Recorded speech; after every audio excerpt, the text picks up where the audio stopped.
अल्लाह की कसम बगैर रोजा रखे आपको पूरे रोजे का अल्लाह ताला सवाब अता फरमाएगा। अल्लाह फरमाता है ना, तुम अमल करते करते थक जाओगे, मैं सवाब देते देते नहीं थकूंगा। और रमजान में तो अल्लाह ताला एक नफल को फर्ज के बराबर फरमा देता है, एक फर्ज को 70 फराइज के बराबर अल्लाह ताला फरमा देता है। तो आप सल्लल्लाहु अलैहि वसल्लम ने इरशाद फरमाया कि जितना रोजा रखने वाले को सवाब है ना, उतना ही इफ्तार कराने वाले को सवाब है। और आप सल्लल्लाहु अलैहि वसल्लम ने इरशाद फरमाया, चाहे वो किसी भी तरह से उसको इफ्तार कराया जाए, किसी भी थोड़े से थोड़ी इफ्तारी भी उसको करा दी जाए ना, तो उस पर भी अल्लाह ताला पूरा सवाब अता फरमाएगा।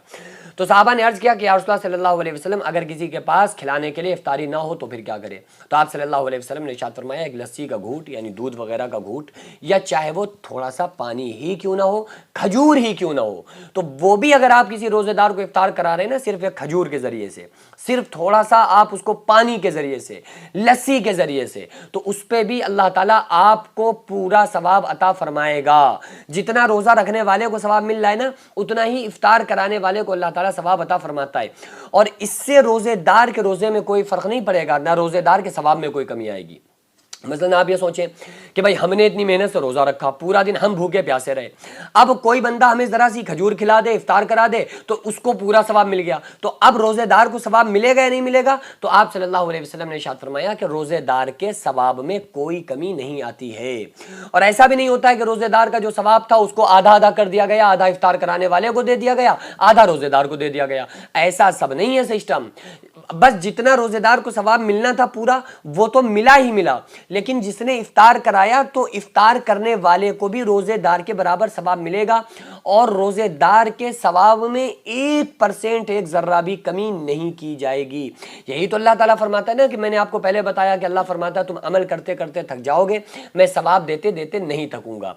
लेकिन याद रखिए, इसका हरगिज ये मतलब नहीं है कि अगर कोई इंसान सिर्फ इफ्तार इफ्तार कराता रहे और सोचे कि भाई हमें सवाब तो मिल गया है। देखो, सवाब का मिल जाना एक अलग चीज है, लेकिन किसी हुक्म को मानना ये एक अलग चीज है। जैसे आप सल्लल्लाहु अलैहि वसल्लम ने इरशाद फरमाया कि 40 हदीसें मेरी उम्मत में से जिस शख्स ने 40 हदीसें हिफ्ज़ याद कर ली, खुद भी अमल किया, मेरी उम्मत तक पहुंचाया, तो वो क़यामत के दिन आलिम दीन की हैसियत से उठाया जाएगा।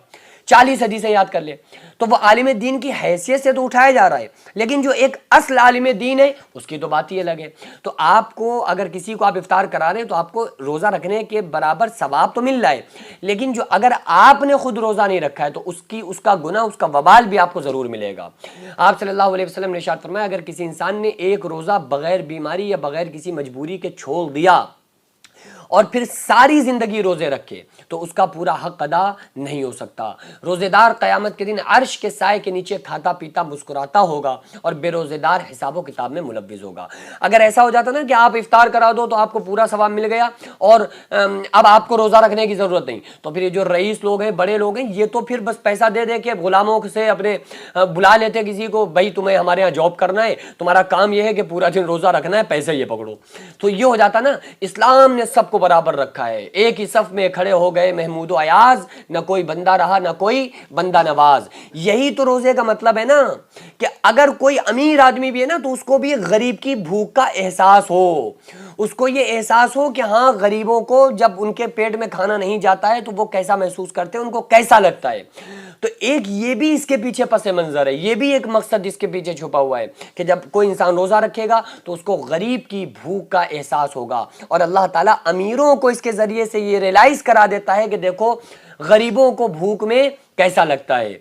तो बहरहाल, अगर कोई इंसान रोज़ा छोड़ रहा है तो ये उसके लिए जायज़ नहीं है। रोज़ा रखना हर इंसान, अमीर, गरीब, मजदूर इंसान, और अगर वो सेहतमंद है, बालिग है, मुसलमान है, आकिल है, तो उसके ऊपर, चाहे वो मर्द हो या औरतें हो, उसके ऊपर रोज़ा रखना फ़र्ज़ है। इसलिए हम तमाम लोगों को चाहिए कि रोज़े की मुकम्मल तरह से पाबंदी रखें और मुकम्मल रोज़ों को रखें, और सिर्फ रोज़े ही नहीं बल्कि रात की तरावीह की भी हम लोग मुकम्मल पाबंदी करें। अल्लाह रब्बुल आलमीन की बारगाह में दुआ है, अल्लाह ताला हम तमाम लोगों को रोज़ा रखने की और रोज़ेदारों को अल्लाह ताला इफ्तार कराने की हम लोगों को तौफीक अता फरमाए। वमा अलैना इल्लल बलाग। अस्सलामु अलैकुम व रहमतुल्लाहि तआला व बरकातहू।